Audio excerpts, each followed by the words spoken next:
Tonight, the White House vehemently defending, asking the FBI to deny reports of communications between Trump campaign associates and Russians known to U.S. intelligence.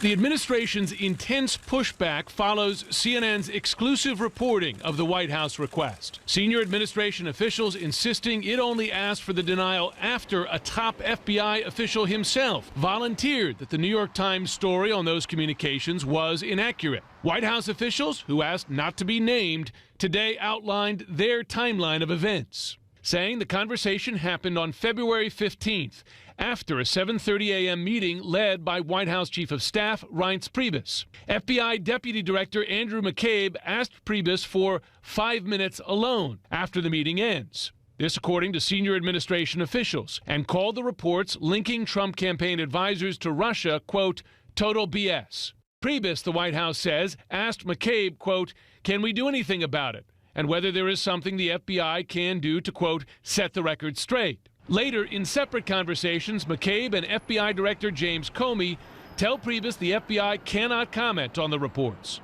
Priebus then asks Comey if he can cite McCabe and Comey as, quote, top intelligence officials in pushing back on the story himself in TV interviews last Sunday, which he did.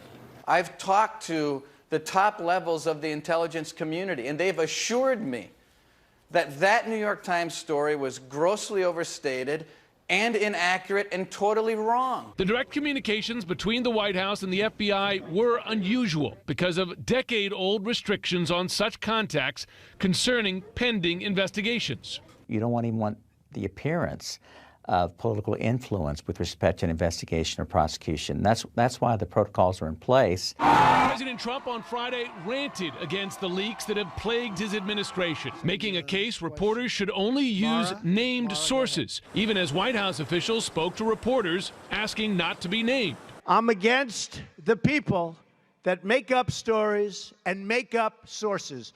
They shouldn't be allowed to use sources unless they use somebody's name. Let their name be put out there. Let their name be put out.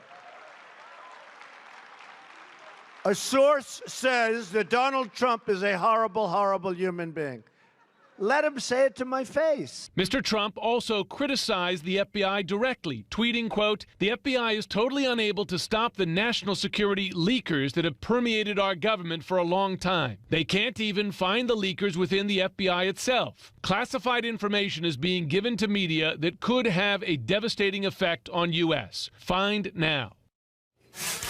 We learned today that at Friday's briefing to members of the intelligence committees, both the Senate and the House, a congressional source tells CNN that FBI Director James Comey did not dismiss the existence of any communications between Russians and Trump advisors. Fact is, the FBI is still investigating the significance of these contacts, as are the House and Senate intelligence committees. So when Reince Priebus there makes that broader denial that there's nothing to these reports whatsoever of communications, that contradicts the fact that there are, in fact, ongoing investigations, FBI and 2 on the Hill as well.